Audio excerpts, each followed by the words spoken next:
Bonsoir à tous, mesdames et messieurs, et bienvenue au journal sur Camuse 24. Au sommaire de cette édition, révision des listes électorales pour le compte de l'année 2016. Le train est en marche. La ville de Douala a reçu hier, 15 janvier 2016, la visite du directeur général d'Election Cameroun, venu procéder au lancement officiel de cette opération dans le littoral. Le Cameroun compte ses morts et autres victimes des exactions de la secte islamiste Boko Haram. Le bilan macabre de cette guerre imposée au Cameroun par des individus sans foi ni loi a été dressé à Yaoundé au cours d'un point de presse donné par le porte-parole du gouvernement. Une fois de plus, mesdames et messieurs, bienvenue au journal sur Camuse 24. Révision des listes électorales.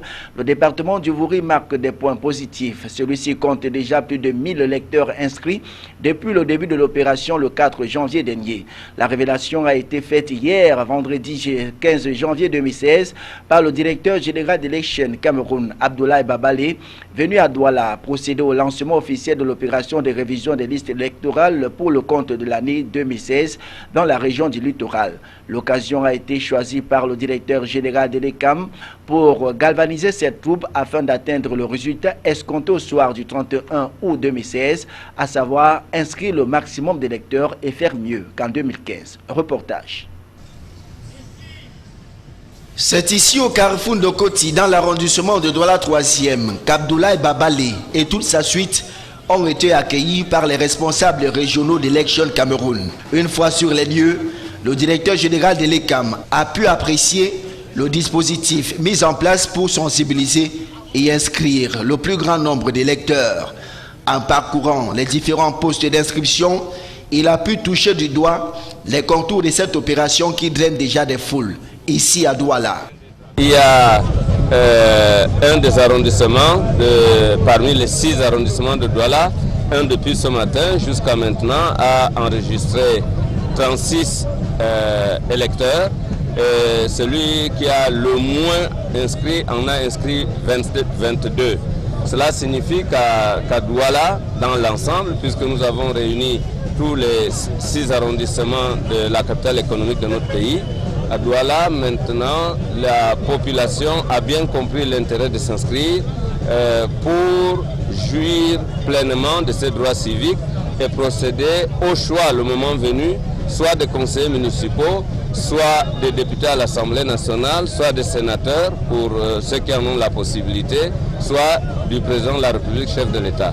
Quelques semaines seulement après le lancement du processus, le département du Vouri à lui seul a déjà réalisé le chiffre de 1350 inscrits. Toute chose qui donne satisfaction au directeur général d'Election Cameroun qui a encouragé les autres départements à suivre cet exemple.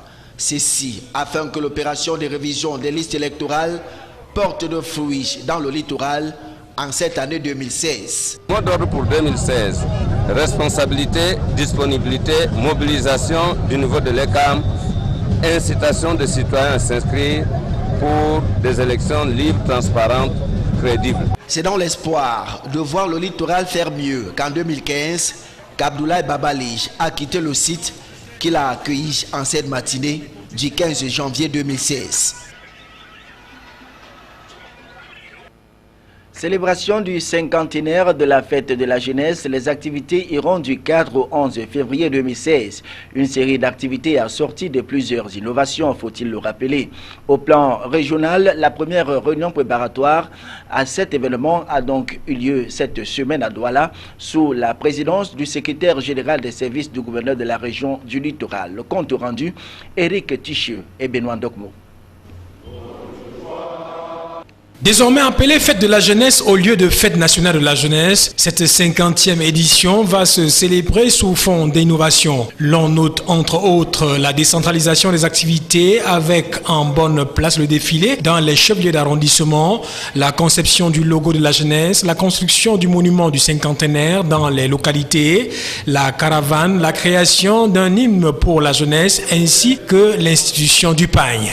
Comme autre innovation cette année, le défilé va connaître l'usage des chants patriotiques qui auparavant étaient chantés uniquement par les établissements primaires.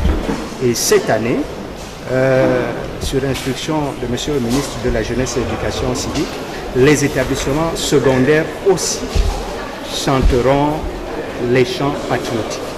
Dans la région du littoral, le lancement du cinquantenaire de la jeunesse se fera à l'esplanade de la sous-préfecture de l'arrondissement de Douala 4e le 4 février prochain, couplé de l'ouverture de la foire baptisée Créativité Jeunesse. Les activités qui se dérouleront sur 12 jours seront ponctuées des travaux d'intérêt communautaire dans tous les arrondissements du Vouri, les tournois sportifs, journées portes ouvertes sur les métiers de la mer, gala de l'excellence jeunesse, la retraite au flambeau et le grand défilé du 11 avec l'inauguration du pagne de la jeunesse. Ce pagne qui est une sollicitation des jeunes à travers le Conseil national de la jeunesse du Cameroun, permettant de faire de cette fête, de ce cinquantenaire, une très très belle fête. Ce pagne est disponible et d'ailleurs une circulaire de M. le ministre de la Jeunesse et de l'Éducation civique en a précisé les prix et les modalités d'acquisition auprès de la SICA. Ce pagne va donc s'inscrire de façon progressive auprès des utilisateurs, en l'occurrence ici les élèves et les mouvements de jeunesse. 11 commissions ont été mises sur pied pour les préparatifs de cette célébration. Irrégularité dans le secteur de la messagerie express et postale dans la fin, c'est donc la fin de la récréation. La première concertation bipartite entre les ministères des Postes et Télécommunications et les opérateurs privés exerçant dans ce secteur qui s'est tenu cette semaine à Yaoundé montre la nécessité de réguler ces secteurs envahis par des opérateurs clandestins. Le compte rendu de Marcel Vondouarabin, Florian Payouge et le récit de Dirieba. Le secteur postal se porte mal au Cameroun. L'activité est envahie par la clandestinité des opérateurs. En réalité, seuls 101 opérateurs postaux sur 226 établissements identifiés, hormis l'opérateur public en poste, sont régulièrement détenteurs d'un agrément de fonctionnement.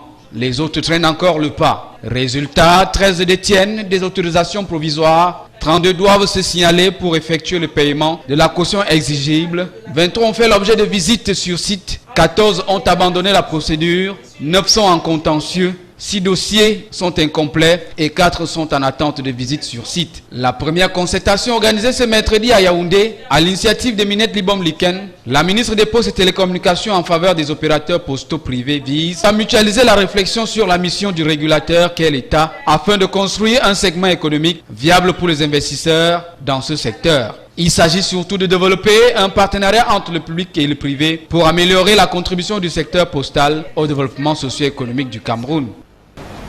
En organisant cette première concertation entre acteurs principaux de l'activité postale au Cameroun, nous avons voulu mutualiser la réflexion sur la mission du régulateur du secteur en vue de construire un segment économiquement viable pour les investisseurs et socialement durable pour l'État. En effet, il est aujourd'hui reconnu qu'un secteur postal fort et prospère est à la fois un bassin d'emploi pour les jeunes et un levier de croissance pour la nouvelle économie numérique. Mais pour que les démons qui hantent le secteur postal privé soient débusqués, les opérateurs du secteur proposent que l'État assume son rôle régalien. Les personnes qui exercent dans la clandestinité, en général, ne respectent pas les procédures, ne respectent pas également le service rendu aux clients. Et cela porte préjudice à nous-mêmes, nous opérateurs privés qui avons l'agrément d'exercer. Et la condition sine qua non pour sortir de l'auberge, c'est la sensibilisation avant toute forme de sanction. Pour permettre au secteur postal de jouer le rôle qui est le sien dans l'économie du pays, il faut que cesse l'exploitation anarchique afin que les services postaux offerts soient de plus en plus innovants et ouverts à la concurrence internationale. Plus de 1000 civils tués, des maisons incendiées et du bétail emporté, tel le macabre bilan que présente le Cameroun suite aux exactions de la secte islamiste Boko Haram. Le bilan de cette guerre, qui a débuté en 2013, a été dressé cette semaine au cours d'un point de presse donné à Yaoundé par le ministre de la Communication, Issa Chiroma Bakari. Plus de précisions avec Donald Agnoussoa. C'est un bilan cumulé depuis 2014 sur la ligne de front qui a été présenté à la presse le 14 janvier 2016 par le ministre de la Communication. Issa Chiroma Bakari va pour ainsi dire dresser le macabre tableau statistique et retracer de façon succincte la chronologie de ces actes barbares perpétrés sur le sol camerounais par la secte Boko Haram. Depuis 2013, on aura dénombré,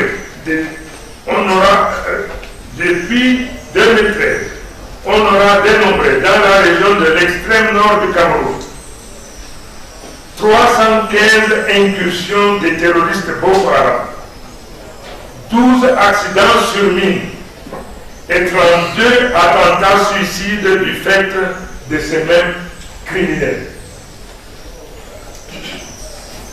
Au total, 1098 civils camerounais, 67 de nos militaires et 3 de nos policiers ont à ce jour perdu la vie à la suite des agressions barbares dirigées contre notre pays par le groupe terroriste Boko Haram. En dépit des menaces diverses des assaillants, les forces de défense et de sécurité, aidées en cela par les comités de vigilance, ont d'après le MINCOM administré des lourdes pertes à l'adversaire. C'est une fois de plus l'occasion d'exalter le courage, la détermination et l'efficacité de nos forces de défense et de sécurité, soutenues en cela par la bravoure des comités de vigilance agissant auprès des autorités administratives pour traquer et débusquer ces redoutables criminels partout où ils pourraient se trouver sur le territoire national. Répondant aux accusations de certaines ONG sur les exactions et violations des droits de l'homme par les forces de défense et de sécurité camerounaises dans la traque et la riposte des éléments ou présumés tels de Boko Haram, Issa Chiroma Bakari a dénoncé un harcèlement et rappelé que l'armée camerounaise respecte les limites. En effet, certaines ONG, et parfois pas des moindres, intervenant en matière de défense des droits de l'homme, semble avoir choisi depuis un certain temps d'attaquer le Cameroun par des accusations tout aussi grossières que fallacieuses sur des actes qu'elles considèrent comme constituant de graves violations du droit international humanitaire et des droits humains, et dont nos militaires et policiers seraient les auteurs dans le combat qu'ils mènent contre Boko Haram. Loin de se laisser perturber par de telles agitations, voire de tels acharnements, Issa Chiroma annonce pour les prochains jours une vaste campagne médiatique à l'échelle nationale et internationale pour communiquer sur la guerre. Lutte contre la surenchère, le ministre du Commerce se concerte avec certains opérateurs économiques. Les rencontres se sont succédées cette semaine dans la salle de conférence du ministère du Commerce à Yaoundé. Le ministre Luc Magloire Mbarga Tangana d'initiative a reçu tour à tour les opérateurs économiques des filières poissons, huile végétale et matériaux de construction. Le second tableau de ces consultations a réuni autour d'une même table le ministre et les opérateurs des filières avicoles, sucrières et les acteurs de la restauration. Il prenait également part aux concertations quelques associations de défense des droits des consommateurs. Il aura été question de maintenir l'inflation au moyen de la stabilisation des prix de certaines denrées de première nécessité. Quelques opérateurs économiques se sont exprimés au micro de nos reporters Salomon Fouy et Joseph Atiba. Il n'y a pas d'augmentation de prix. Si on parle de spéculation, je suis étonné ici avec le ministre où le président des consommateurs a parlé de spéculation concernant Soakam avec les produits de riz. On n'a pas augmenté le riz et le stock est disponible. Et avec le ministre du Commerce, pour ce qui est des stocks, vraiment on n'aura pas de soucis partant sur les perspectives que nous envisageons sur les 6 derniers mois avec le ministère du Commerce. Donc côté stock, le marché sera approvisionné, les consommateurs ne connaîtront pas de rupture pour ce qui est des riz. Particulièrement pour le prix, on a convenu, comme le ministre disait, on maintient les mêmes prix. Il n'est pas question de procéder à une augmentation quelconque. D'autant plus que, comme il expliquait, les droits de douane de 5% sont appliqués sur la valeur transactionnelle. Donc, ce n'est pas sur le prix. Ce qui fait donc que les prix seront maintenus sur le marché en observant voir la tendance sur le marché international. Suivi académique des apprenants de l'École nationale d'administration et de la magistrature ENAM, l'UNIS Toussaint Médiana est sur le terrain. Le directeur général pour son périple dans le Septentrion s'est rendu à Garoua, capitale régionale du Nord, au fin de jauger la qualité des enseignements relatifs aux stages académiques qu'effectuent les étudiants de l'ENAM dans cette partie du pays. Plus de précisions avec Giscard Aman Boyish et Marthe Ndene. Après Maroua dans l'extrême nord, c'est au tour de la région du Nord d'accueillir l'UNIS Toussaint Médiana en visite de travail depuis quelques jours dans cette partie du pays. Le directeur général de l'ENAM a sillonné le Septentrion dans le but de s'acquérir auprès des encadreurs académiques de l'évolution des apprentissages pratiques des stagiaires de l'ENAM. Il appartient de tester toutes les aptitudes que les enfants sont supposés avoir reçues dans le cadre de leur formation initiale, de manière à pouvoir formuler en retour des propositions, des observations ou des recommandations qui devraient être analysées et prises en compte éventuellement en vue de l'amélioration de la qualité de nos enseignants.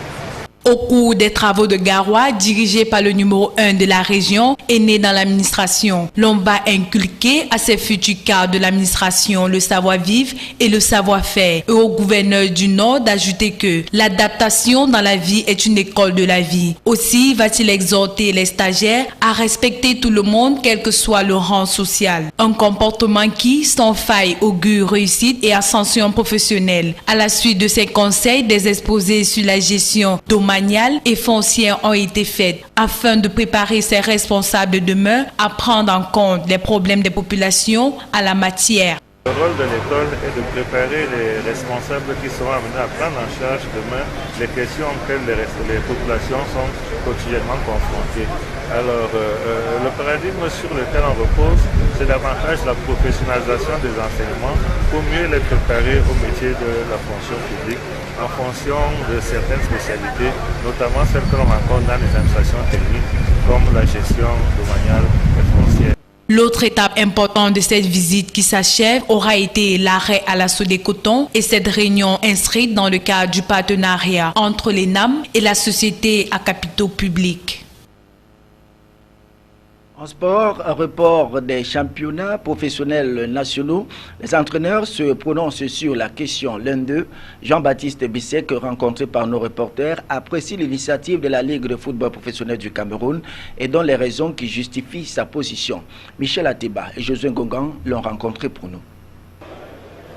Annoncé pour le 16, le championnat de Ligue 1 et Ligue 2 du Cameroun a été reporté pour le 31 janvier et le 3 février pour la Ligue 2. Au sein des entraîneurs de football du Cameroun, ce report est apprécié. Je pense que ça a été une bonne nouvelle pour moi, pour les équipes, les présidents des clubs. Je pense qu'il faut voir ça sur les deux côtés, côté administratif et puis côté financier, hein, pour l'instant. Et puis, il faut aussi le voir sur le côté, le plan sportif, hein, surtout. Parce que quand on donne une date, après l'administration se met à côté, les finances à côté. Maintenant, c'est les acteurs qui doivent s'exprimer. Ailleurs, cependant, les équipes sont avancées en championnat. Pourquoi et comment est-ce qu'au Cameroun, ce report peut-il être considéré comme salvateur? Il est très très salvateur, non seulement pour les clubs, bien pour les joueurs et les entraîneurs. Il fallait qu'on ait le courage d'ailleurs de dire, moi j'en ai profité de mon passage à Yaoundé tout dernièrement où j'ai eu à discuter avec quelques membres de la DTN. J'ai dit, il ne faut pas laisser passer ça, ça va être une catastrophe pour les joueurs. Les arguments qui soutiennent le côté positif de ce report sont puisés dans les risques que couraient les joueurs de Ligue 1 et Ligue 2 si le kick-off avait été donné le 16 janvier. Et si on fait semblant, on a les coups qu'on a eu, les blessures, les décès. Et je vous dis, là-dedans, on est responsable. Les médecins sont responsables, les entraîneurs sont responsables. Et les présidents des clubs sont responsables. Parce que si ces cas-là se passaient par exemple en Europe, c'est qu'aujourd'hui les clubs ont les avocats au cul, excusez-moi du terme. Parce que les parents pouvaient prendre des avocats et dire pourquoi mon enfant est mort sur le terrain. Quel est le médecin qui a fait le diagnostic que mon enfant est apte pour jouer? Bénéfique donc, semble dire les techniciens camerounais. Le fait d'avoir remis à plus tard le coup d'envoi du championnat professionnel, des nouvelles dates qui, à n'en point douter, vont donner plus de temps aux 36 formations de Ligue 1 et Ligue 2. Même si c'est un gros handicap pour les équipes engagées, en compétition intercontinentale, la Ligue des champions et la Coupe de la Confédération africaine de football qui démarre au mois de février. Sur le terrain, les clubs poursuivent leur préparation en attendant que les dates du 30, 31 et 3 février soient confirmées par la Ligue de football professionnelle. Voilà, c'est donc la fin de ce journal. Mesdames et messieurs, merci à tous et à toutes de l'avoir suivi. Bonsoir.